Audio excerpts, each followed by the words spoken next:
Hi, I'm Isabel, and I'm in this video. I'm gonna try to explain what is a curriculum.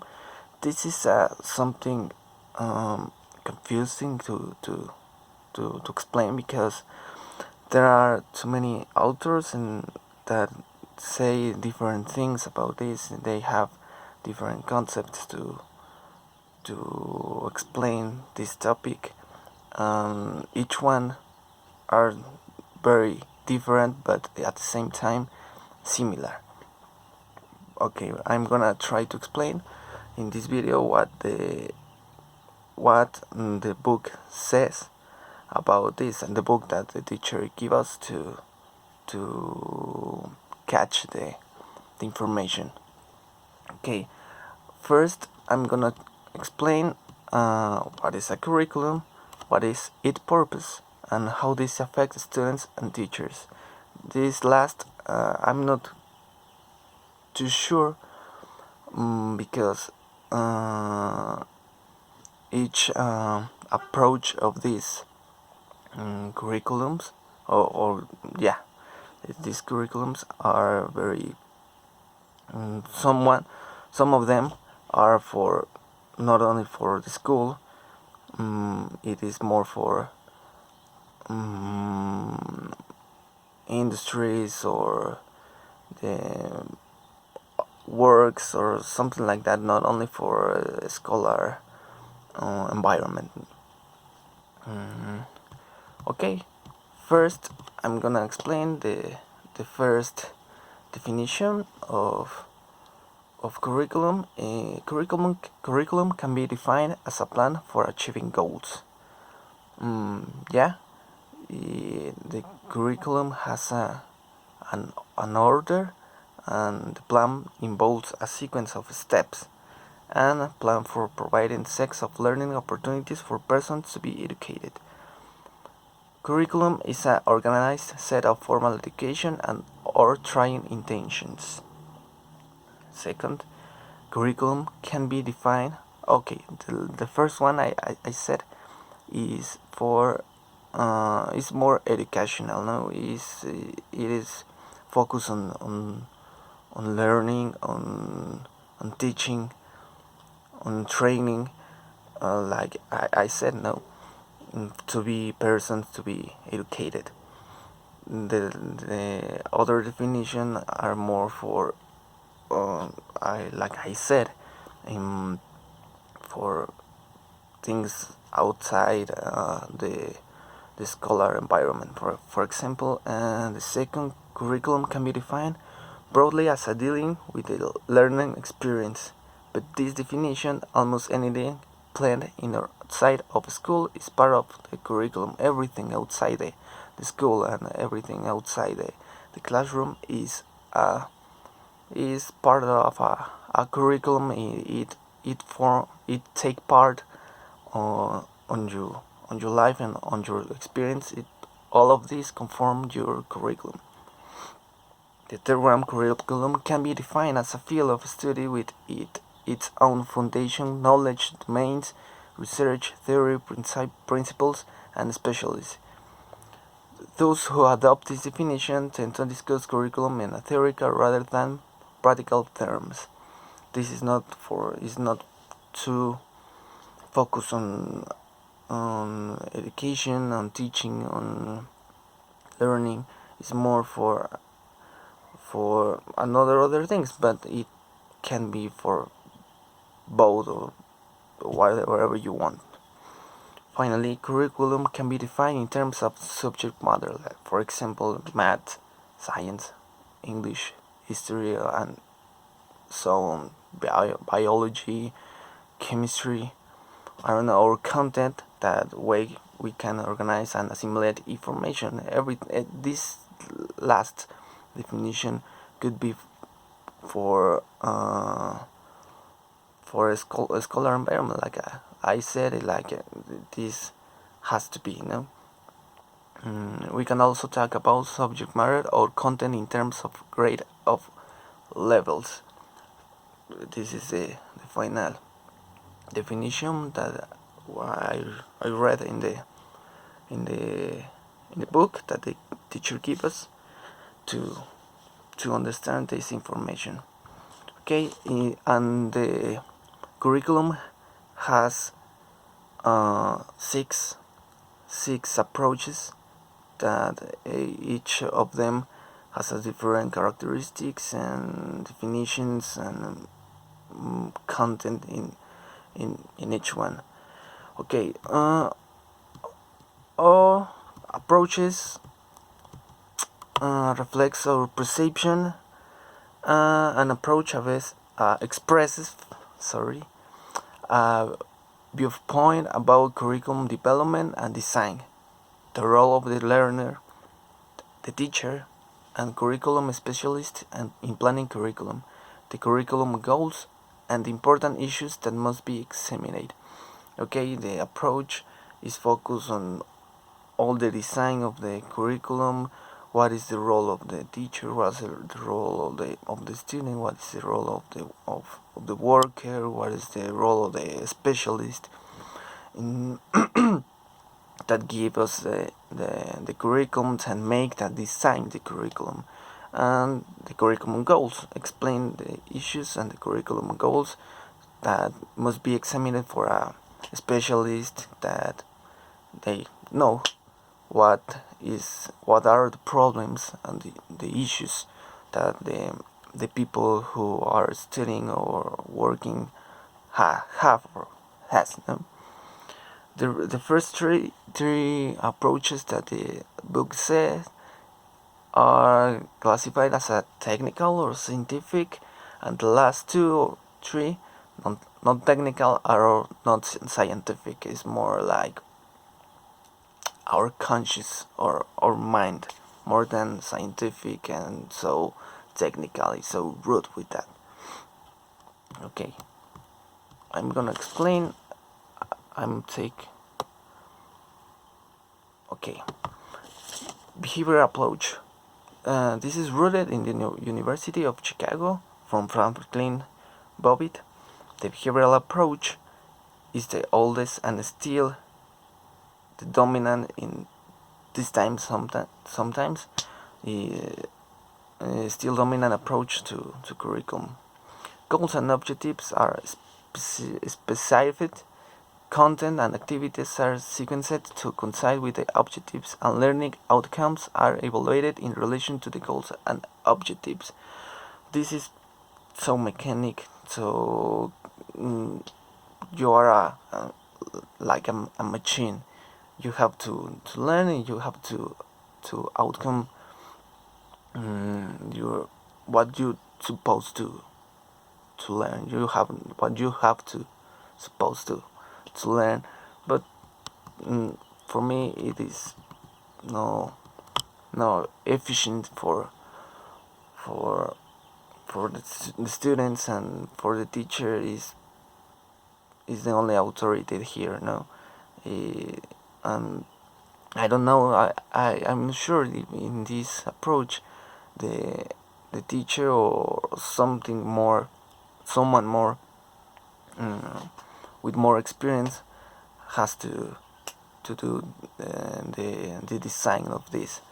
But I don't know. The behavioral approach started with the idea of efficiency, like I said, influenced by business and industry, and the scientific management theories of Frederick Taylor. I'm gonna pass to another approach, managerial approach. Okay, in this I'm not too sure, but I'm gonna try to explain. The managerial approach is rooted in the organizational administrative school models of the early 90s, a period that combined a host of innovative plans. The managerial approach considers the school as a social system in which students, teachers, curriculum specialists, and administration interact. It is a whole, like the concept says, that the definition says, is a system in which everyone are involved, like students, teachers, the curriculum specialists, and the administration interact. It's not like the behavioral approach that only the teacher or only who designs the curriculum or who can give everything, or give the goals, or give design the in a few words, design the curriculum. No, this approach select, organize, communicate with a supervising people involved in curriculum decision. Everyone has an apportation for this curriculum, and everyone is important in this curriculum. And managerial view that emphasize organized people and politicize led to emphasize an organized curriculum into a system. It is the same. The curriculum, this kind of approach of the curriculum is a whole system. It doesn't work if someone don't stay in or don't take part of this system. Okay, the managerial approach are interested in innovation and in how curriculum specialists, supervisors, and administrators can facilitate change. This is for only for innovation, especially supervision and administration that can facilitate this. For that is a system. It is gonna be more easy to carry on and okay, the curriculum approach. Supervisor especially performs certain roles and many important tasks within the school or school district, such as the following. I'm gonna read some of them. What is the performance of roles and in the specialist in curriculums in general, in whatever approach. The first, help develop the schools or community educational goals, plan curriculum with students, parents, teachers, and support personnel, coordinate or evaluate a survey of students' needs, design programs of study by grade level and or subject, plan or schedule classes, plan the school calendar, develop or help staff to write behavioral objectives for subject areas, formulate or revise resource units and units plan, help select and evaluate textbooks, organize, select, in order instructional materials and media, help define or improve content.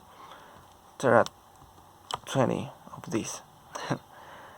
Work with the staff in reading grants, coordinate or plan staff development programs, work with supervisors, subject chairs, resource personnel, testing and technology specialists, and teachers within the school and the school district.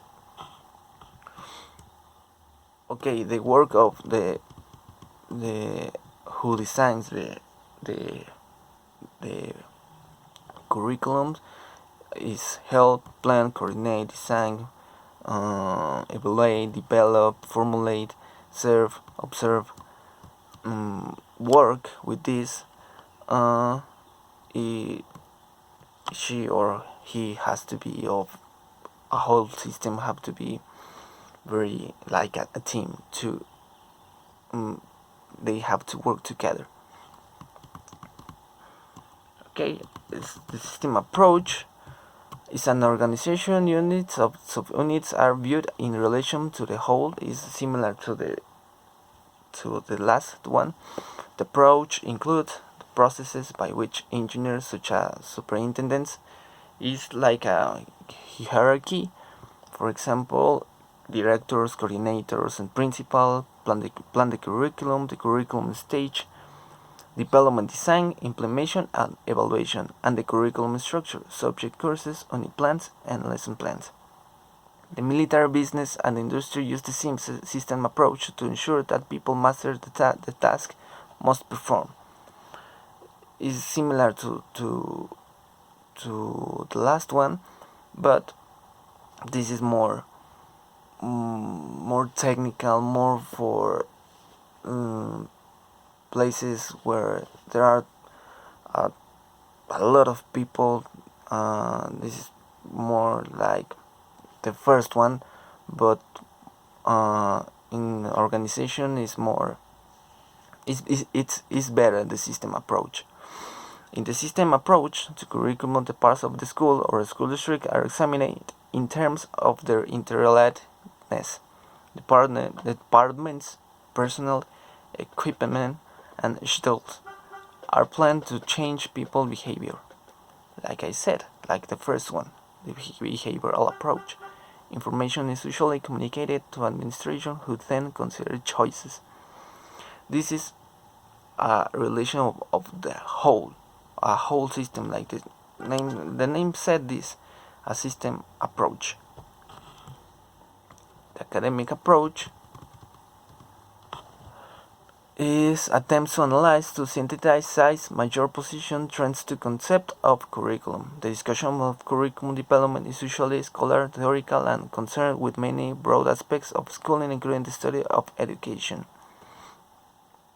During the 30s, this field included many trends of issues on integration of various instructional, teaching, learning, guidance, evaluation, supervision, and administrative procedures. Like the name says this, no? This is totally academic. In all the schools we find this curriculum, this academic approach. If you want to go to the university or a primary school or a secondary or high school, you're gonna you're gonna realize that this curriculum is in all parts of the world, from since the theories. So is now on understanding how knowledge can be disconstruct, and then reconstruct. This is, if you want to go to see your book of target language, you're gonna see that kind of curriculum, or the curriculum of your primary school. You're gonna see this humanistic approach. This is easy to explain because this is in comparison with the others, the first three approaches. This is more humanistic, like they say the name says. Who try to be not scientific and rational, miss the personal and social aspects of curriculum and instruction. This approach ignore subject matter, artistic, physical, and cultural aspects. This approach gained impetus in the 40s and 50s with the growth of child psychology and humanistic psychology, and personal fulfillment. Mainly at the elementary school level, this curriculum at the beginning was for elementary school level. This activity emerged for the approach, including lessons based on life experience, group games, group projects, artists in neighbors, dramatician, field trips, social enterprises, learning and interest centers, and homework and tutoring station. These activities include creative problem solving and active students' participation. It emphasizes socialization and life adjustment for students. This approach considers the whole child, not only cognitive dimensions. The arts, the humanities, and health education are just as important as science and math. It's not more important the content. most important is the student, the humanity, the health, the education, how you gonna handle this, your students, or in this case, in general students. Curriculum, especially this approach, tend to put faith in cooperative learning, independent learning, small group learning, and social activities, and opposed to competitive teacher-dominated large group learning, and each child has considerable input into the curriculum and shares responsibility with parents, teachers, and curriculum specialists. This is like yours is a system, but this involves the parents and the teachers and the students, not only who design the curriculum. To be sure, the student's self-concept, self-esteem, and personal identity are essential factors in learning, which involve social and moral, not just cognitive aspects. Like the name said, this is humanistic. It's not like a machine, like the first two approaches, the last three approaches. It's more for healthy, educational, healthy humanity, and is not more important than science and math, but it has to be take part of the curriculum, whatever you want to do. And the last one is the postmodern approach. Postmodern curriculum theories focus on educational larger ideological issues. They investigate and influence society, social, economic, and political institutions. This is more for this postmodern approach is more for society and economic and political institutions, not for educational in fact, but are more interested in theory than practical application. Is not for well, in my opinion, is not for an education environment, for schools, universities. It's more for work, for things that happen outside the some schools or something like that. This is for me is more for works, industries, in things that are bigger than schools, corporatives that are more bigger, that are bigger than schools. And they see, but they have a point of view of the schools. They see the school as an extension of society, and the students are capable of changing society. Many postmodernists see current curricula as overly controlling and as designed to perceive the existing of social order and inequalities. It speaks in terms of inequality, discrimination, and oppression. They have a point of view of the school, but this is more for in terms of education and in terms of society and economical topics in this case. And this is all of the video. This is a little large, but sorry for that, but this was all. Okay, thanks.